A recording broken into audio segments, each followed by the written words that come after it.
অবশেষে সবার মনের আশা পূরণ হলো, অর্থাৎ যারা অপেক্ষায় ছিলেন 2026 সালে ইতালিতে আবেদন করার জন্য, তাদের জন্য। আপনারা হয়তো বা অনেকেই জানেন বা অনেকেই জানেন না যে 2026 সালের 12ই জানুয়ারি ইতালির এগ্রিকালচার ভিসার জন্য ক্লিক ডেট ঘোষণা করা হয়েছে এবং স্পন্সর ডোমেস্টিকের ফেব্রুয়ারি মাসে। তো তাদের জন্য দারুণ একটি সুবর্ণ সুযোগ আমি মনে করি, কারণ এই মুহূর্তে সেনজেন কান্ট্রির মধ্যে ইতালিটাই বেস্ট। ইতালিতে ভিসা হওয়ার সম্ভাবনা বেশি।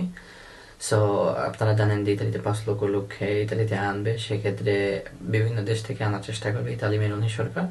সো আপনাদের করণীয় হচ্ছে গিয়ে, আপনারা যারা এই জানুয়ারিতে আবেদনের জন্য যারা প্রস্তুতি গ্রহণ করতেছেন, তাদের প্রথম কাজটি হচ্ছে গিয়ে আপনার 1 নভেম্বর থেকে 30 নভেম্বর পর্যন্ত এগুলো প্লে কমপ্লিকেশন করতে হবে, অর্থাৎ ফর্ম ফিল আপ করে রাখতে হবে আগেই। এটা আগেই মাথায় রাখতে হবে। আপনারা যারা এই জানুয়ারি এবং ফেব্রুয়ারিতে আবেদন করতে চাচ্ছেন, তাদের প্রথম কাজটি হচ্ছে গিয়ে যারা ইতালিতে থাকে বা যাদের রিলেটিভ ইতালিতে থাকে বা যারা ইতালিতে ভিসার কাজ করে, তাদের মাধ্যমে আপনারা প্লে কম্পিলিয়াসিওনে করে রাখা, অর্থাৎ ফর্ম ফিল আপ এগুলো করে রাখা, আসেভেরাসিওনে আনপালদুরবে এগুলো। যারা 30 নভেম্বর থেকে 31 নভেম্বর, মানে 1 নভেম্বর থেকে 30 নভেম্বর পর্যন্ত যারা এই ফর্ম ফিল আপ করতে পারবেন, তারাই অংশগ্রহণ করতে পারবেন জানুয়ারি এবং ফেব্রুয়ারি মাসে। আশা করি আমি আপনাদেরকে ক্লিয়ার করে বোঝাতে পারছি।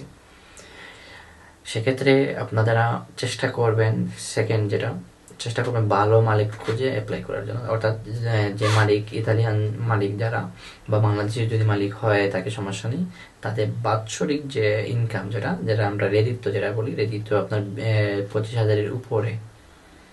চেষ্টা করবেন আপনার রিলেটিভ যেই থাকে না কেন বা যার মাধ্যমে আপনারা করান না কেন, চেষ্টা করবেন যে রেদিত্বটা আপনার 25,000-এর উপরে থাকার জন্য।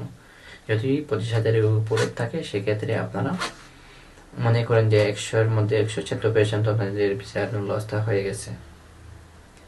এই জিনিসগুলো আপনারা মাথায় রাখার চেষ্টা করুন সবসময়। আর আরেকটি কথা হচ্ছে কি, সে ইতালির ক্লিকদের জন্য অনেক দালাল চক্র, অনেক এজেন্সির মালিক, কেউ দুবাই থেকে, কেউ বাহরাইন থেকে, কেউ ক্রোয়েশিয়া থেকে, কেউ পর্তুগাল থেকে করতেছে ইতালি, কেউ আবার একটা নাম বলবো না আমি, যাই হোক, আপনারা চেষ্টা করবেন এগুলা থেকে দূরে থাকার। কারণ ইতালিতে তারাই ক্লিক করতে পারবে, তারাই আবেদন করতে পারবে যারা ইতালিতে থাকে।